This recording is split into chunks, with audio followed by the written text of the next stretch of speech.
Senhores ministros, já é tempo de acabarmos de uma vez por todas com os métodos adotados por certos setores policiais de fabricarem indiciados, extraindo-lhes depoimentos perversamente pelos meios mais torpes, fazendo com que eles declarem delitos que nunca cometeram. Que naquela ocasião fora torturado, mesmo correndo com sua mulher, a qual inclusive sofreu um aborto no próprio código em virtude de choques elétricos em seu aparelho genital. Eu confesso que começo a acreditar nessas torturas porque já há precedente. E tudo isso é realizado por policiais sádicos a fim de manterem elevadas as suas estatísticas de eficiência nos esclarecimentos de crimes.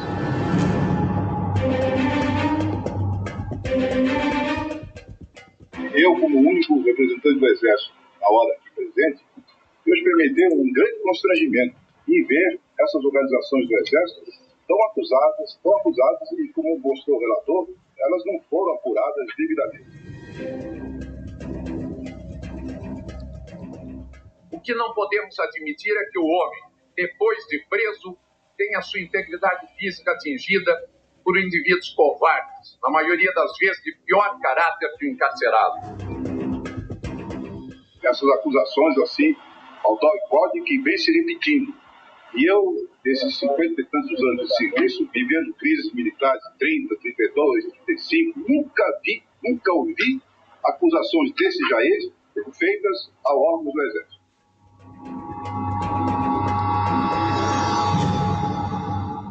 E aí, pessoal, no vídeo de hoje a gente vai tratar um pouquinho sobre os áudios que mostram a tortura na ditadura brasileira, nos anos 60, dos anos 70 até os anos 80. Tem um negócio na história, no estudo da história, que se chama negacionismo. Por exemplo, no século XX, ficou muito famoso o negacionismo por parte de algumas pessoas de ter ocorrido o Holocausto lá na Segunda Guerra Mundial. Então foi necessário que a história, a historiografia, as ciências históricas, os pesquisadores, os historiadores, eles reunissem uma documentação robusta para mostrar os equívocos dos tais negacionistas. Aqui no Brasil, há vários negacionismos, mas um é famoso, não teve ditadura no Brasil. E tem um assim, nem tortura teve no Brasil, não morreu ninguém.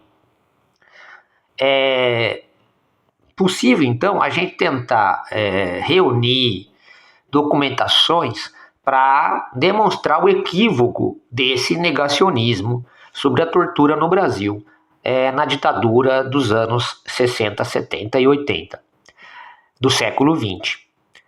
Tem uma história que é interessante, que a partir do ano de 1975, o Superior Tribunal Militar passou a gravar as suas audiências. É lógico que esses áudios eram completamente secretos e tudo mais, mas recentemente eles se tornaram públicos. E o historiador Carlos Fico pegou todas essas incontáveis horas de gravação, são 10 anos, de 75 até 85, e faz toda uma análise em cima deles. E tem um negócio muito interessante ali no meio, que os próprios juízes, dos próprios advogados, as pessoas que estavam envolvidas nas audiências, elas meio que confessam a existência, deles saberem, da existência das práticas de tortura na época lá em que eles estavam vivendo. Então isso já joga por terra totalmente o negacionismo, pois está ali explícito o que estava acontecendo. É bom, dizer para vocês como que era mais ou menos, resumidamente, a situação, Você tinha aqueles aparelhos do Estado de repressão e ficaram muito mais fortes, especialmente a partir de 69, 70, Teve aquela Operação Bandeirante, primeiramente em São Paulo, e depois surgem os DOI-CODES, E os DOI-CODES, eles eram assim, aparelhos, né, muito calcados juridicamente naquilo que foi o AI-5. O AI-5 deu autorização para existir isso aí. O AI-5 é de 13 de dezembro de 68.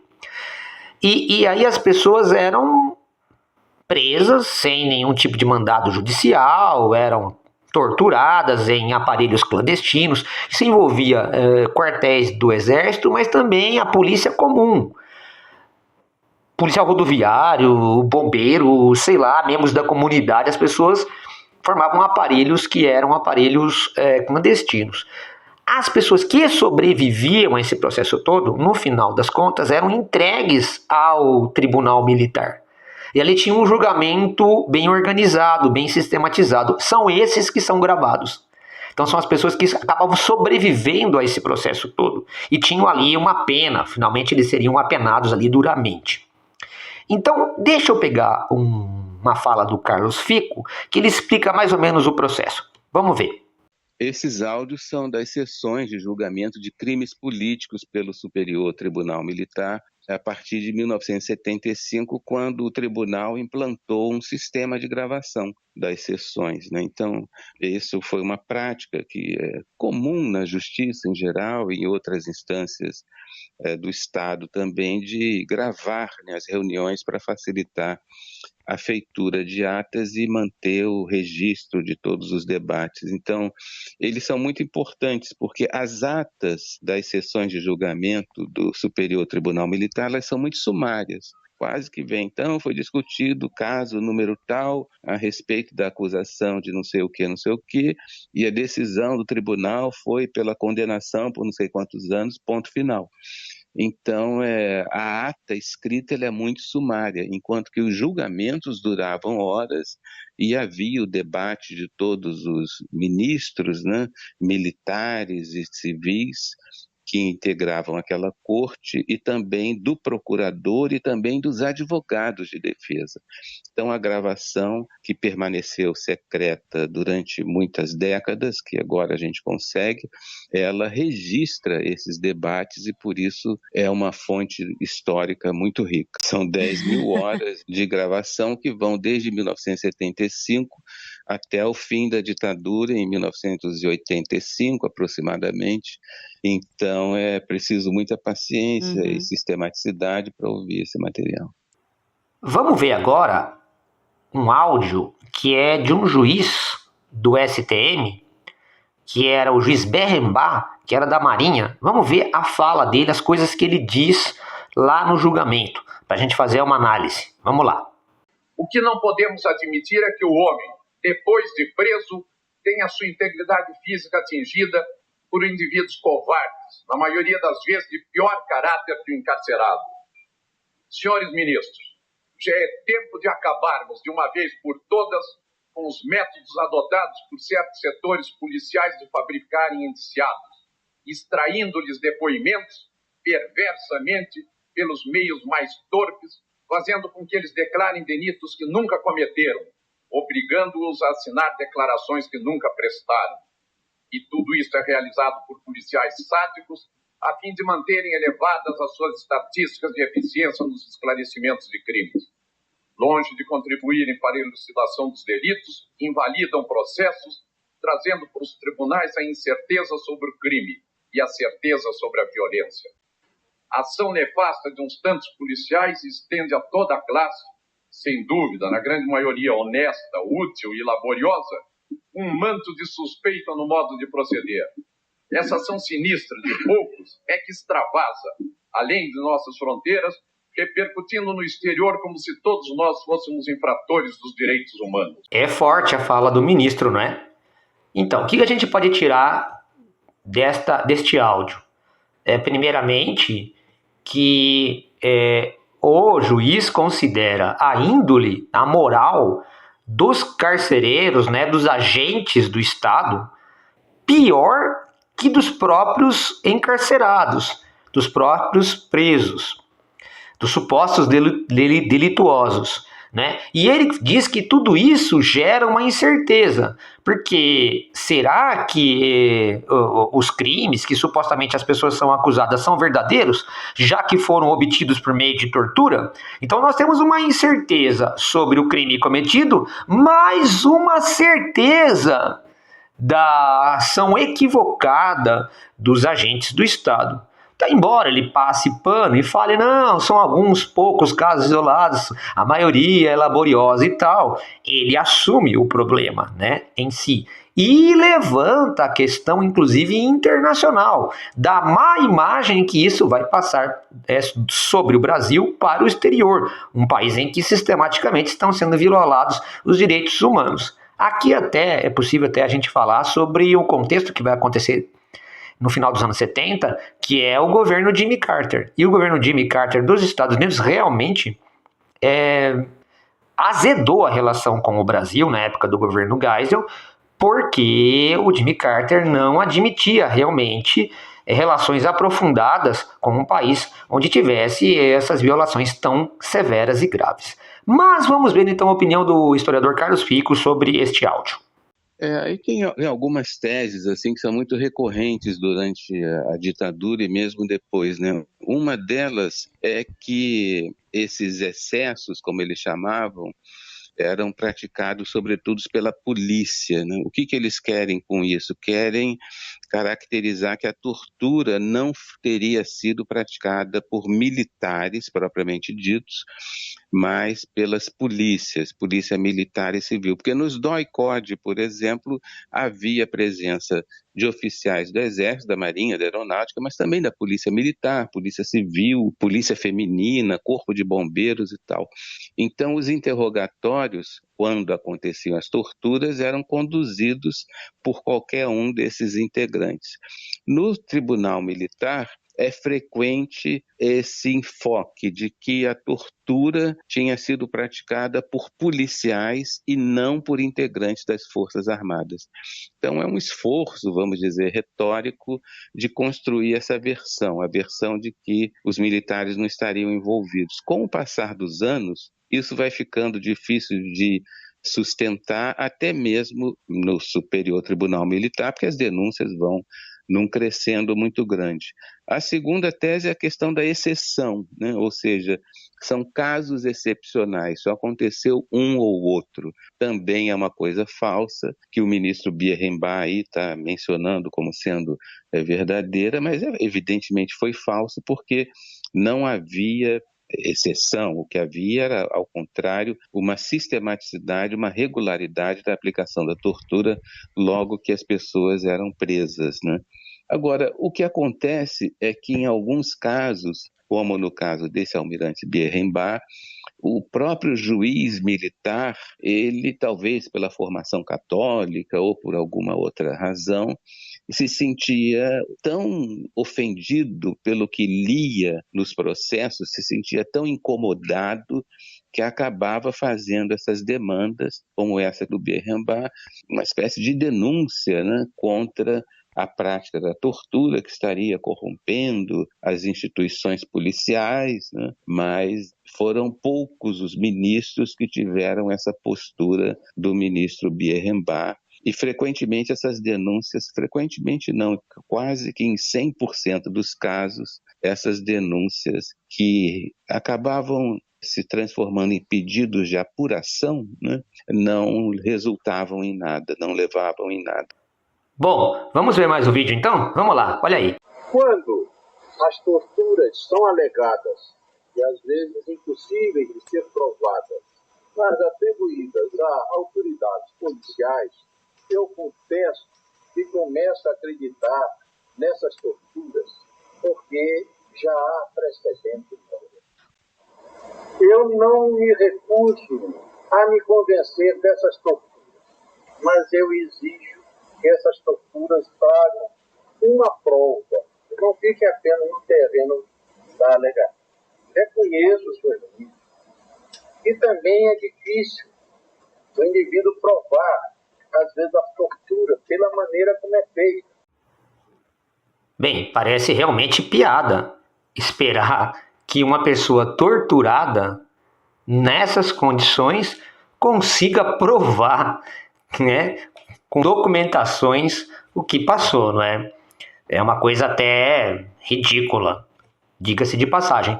E temos que dizer também uma outra coisa, que é necessário falar aqui, sobre o papel de conivência dos médicos da medicina ao produzir, né, laudos falsos, a se associar com essa situação toda.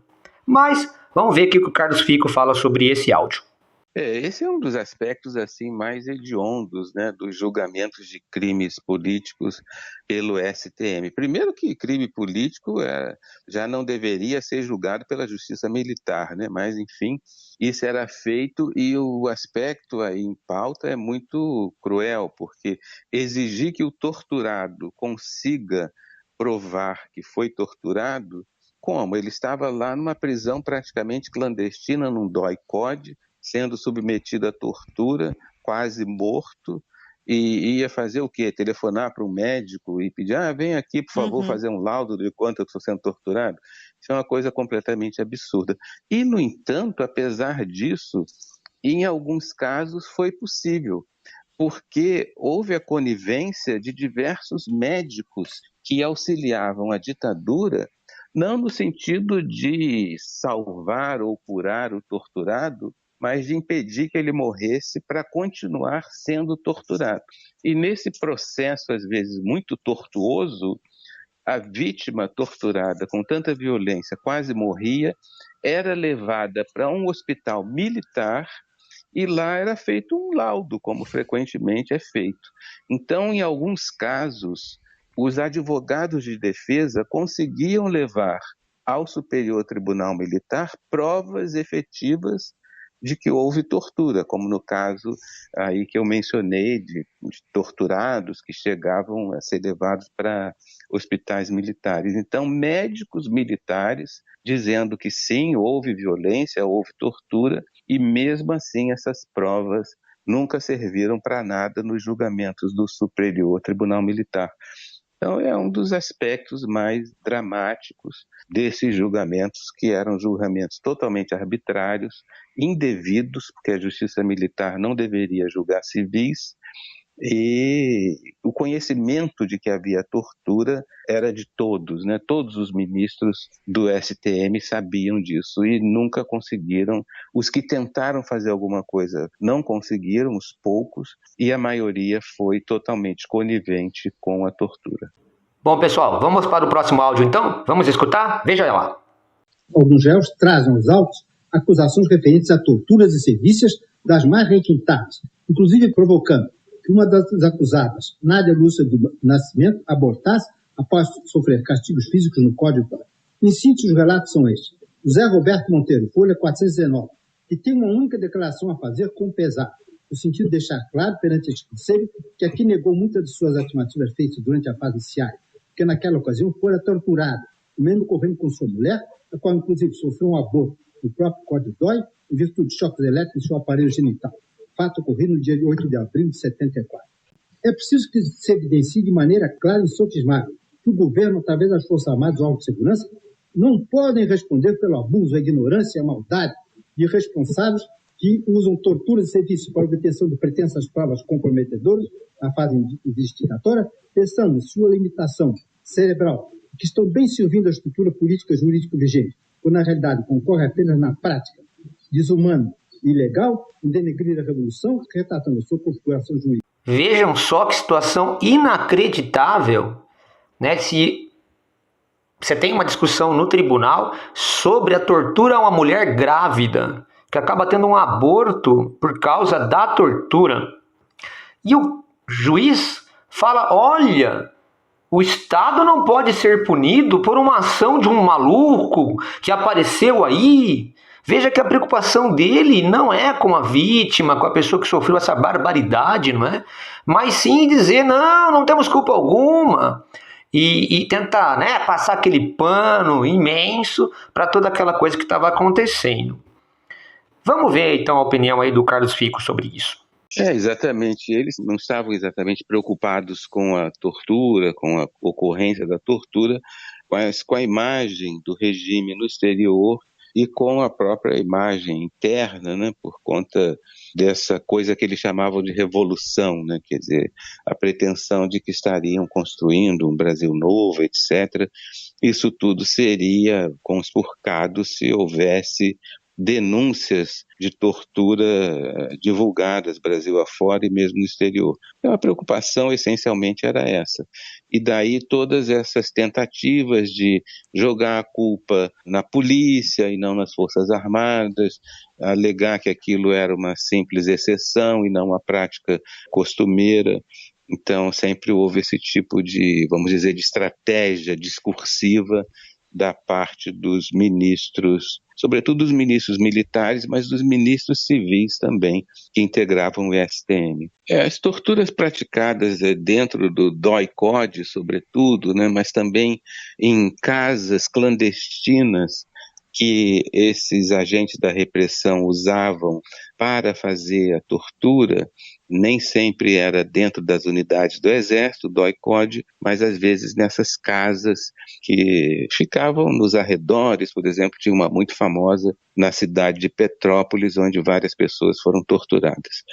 A tortura mais frequente era a tortura psicológica, que consistia em imediatamente deixar a pessoa nua diante dos interrogadores e, portanto, causando enorme constrangimento. Frequentemente isso era associado à violência física brutal, com socos, pontapés, e também havia o famoso pau de arara, né, que era um instrumento de madeira no qual penduravam as pessoas amarradas pelas pernas, e durante essa contenção física brutal eram aplicados choques elétricos, afogamentos com água, muitas práticas brutais, como nas unhas e cabos de vassoura, na genitália das pessoas, das mulheres, dos homens. Então havia toda uma sorte de violência e brutalidade abjeta que era sempre praticada. Inclusive coisas grotescas como deixar a pessoa presa num cômodo pequeno com um jacaré ou uma cobra muito grandes, o que causava um terror tremendo naquelas pessoas, submetê-las a frio muito intenso, que imediatamente passava por um calor muito intenso, em ambientes fechados e, portanto, climatizados. Então você vê que existe aquilo que estudiosos de temas como esse nós chamamos de tecnologia da tortura. Havia toda uma tecnologia envolvida que foi aprendida com as polícias civil e militar brasileiras, que sempre praticaram tortura antes da ditadura, mas também com ensinamentos vindos da França e da Inglaterra, que exportaram esse tipo de conhecimento para Forças Armadas brasileiras. Então a tortura tem essa dimensão aí de brutalidade, de violência, de sadismo e de técnica também, porque é claro que não se monta num quartel uma unidade climatizada para baixas temperaturas, altas temperaturas, ou não se mantém animais como jacarés e cobras sem que os comandantes saibam, né? Então esse, aliás, é mais um elemento que comprova que a tortura não era uma exceção, mas era uma prática sistemática do regime militar. Bom, vamos para mais um vídeo aí para a gente analisar. Vamos lá. Eu, como único representante do Exército, na hora aqui presente, eu experimentei um grande constrangimento em ver essas organizações do Exército tão acusadas e, como mostrou o relator, elas não foram apuradas devidamente. Essas acusações, assim, ao DOI-CODE, que vem se repetindo. E eu, desses 50 e tantos anos de serviço, vivendo crises militares 30, 32, 35, nunca ouvi acusações desse jaez feitas a órgãos do Exército. Eu acho que o nosso Exército, seguindo o exemplo das Forças Irmãs, devia rapidamente se recolher aos afazeres profissionais, como então deu a hora, no discurso de 31 de março, recomendou o presidente da República. De maneira que eu não posso deixar passar assim em branca nuvem essas acusações que foram feitas na tribuna contra esses órgãos do Exército. E nós sabemos que muitas delas são destituídas completamente de fundamento, mas algumas delas têm aparência de veracidade, pelo menos a aparência de veracidade. Vejam, mais uma tentativa, né, de se eximir de culpa e tudo mais. Com tantas provas e tantos debates, né, sobre essas torturas todas que aconteciam no Brasil, no final das contas, o que aconteceu? Vamos ver que o Carlos Fico explica sobre as consequências desses debates todos no STM. Vamos lá. Não foi em nenhum caso, mesmo nesses casos mais escandalosos como que o Fragoso está denunciando aí, não houve punição, não houve apuração de responsabilidade, mesmo havendo laudos médicos, evidências robustas de que houve tortura, em nenhum caso houve apuração e muito menos punição daqueles que praticaram tortura. Então, a tortura durante o regime militar nunca foi punida, nunca foi criminalizada e, ao contrário, né, acabaram os torturadores sendo anistiados pela Lei da Anistia de 1979. O fato da gente não ter enfrentado o passado, né, da maneira devida, ou seja, de maneira verdadeira, né, chamando a atenção para isso que ocorreu, tortura, violência, brutalidade, o fato desse enfrentamento não ter sido feito gera uma ignorância, né? Uma ignorância no sentido próprio da palavra. As pessoas não sabem o que verdadeiramente aconteceu durante a ditadura militar. E muita gente tem a impressão de que, na verdade, foi tudo muito bom, porque havia a propaganda política que vendia a imagem do Brasil do futuro, Brasil potência, um país que vai para frente, e havia a censura que ocultava justamente esses aspectos nefastos, ruins, tão graves como a tortura. Então, não enfrentar os problemas, porque a lei da anistia impediu esse enfrentamento, gera um grande desconhecimento, o que talvez explique, como você sugere, explique por que muitas pessoas têm uma visão positiva, né, daquele período e talvez até considerem a possibilidade de um retorno a um regime militar. Então, isso decorre do desconhecimento. A gente, na história, tenta, de todo modo, trazer luz para esses problemas, tentar demonstrar como as coisas aconteceram, mas, às vezes, é muito difícil lidar com a memória confortável, como a gente chama em história, né? Memória confortável são essas memórias que vão se construindo a respeito do passado e que tentam dar um equacionamento assim positivo. Não foi tão violento, não houve tanta tortura, os militares até que não eram corruptos, ou então fizeram algumas coisas positivas na economia. Então essas tentativas, né, que popularmente se chama passar o pano, né? Essas tentativas de construir uma memória confortável que possa apaziguar o espírito das pessoas com as violações graves de direitos humanos que aconteceram no passado, são frequentes, não só no Brasil, mas em outros países que viveram que a gente chama de eventos traumáticos, né, como ditaduras, o nazismo, o fascismo, o regime de segregação na África do Sul.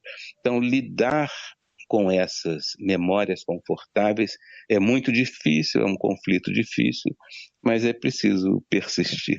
Bom, ao final da gente escutar esses fragmentos dos julgamentos do STM, claro que aquele negacionismo sobre que não aconteceu nada de tortura e violação de direitos humanos no Brasil, claramente cai por terra. Só pessoas que são completamente alheias à verdade vão continuar pensando um negócio desses. Fica então a possibilidade de a gente tentar analisar um pouco sobre esse nosso passado, para que, refletindo sobre ele, essas coisas absurdas nunca mais ocorram por aqui, não é? Se você gostou do vídeo, deixa seu like, compartilha, comenta e tamo junto!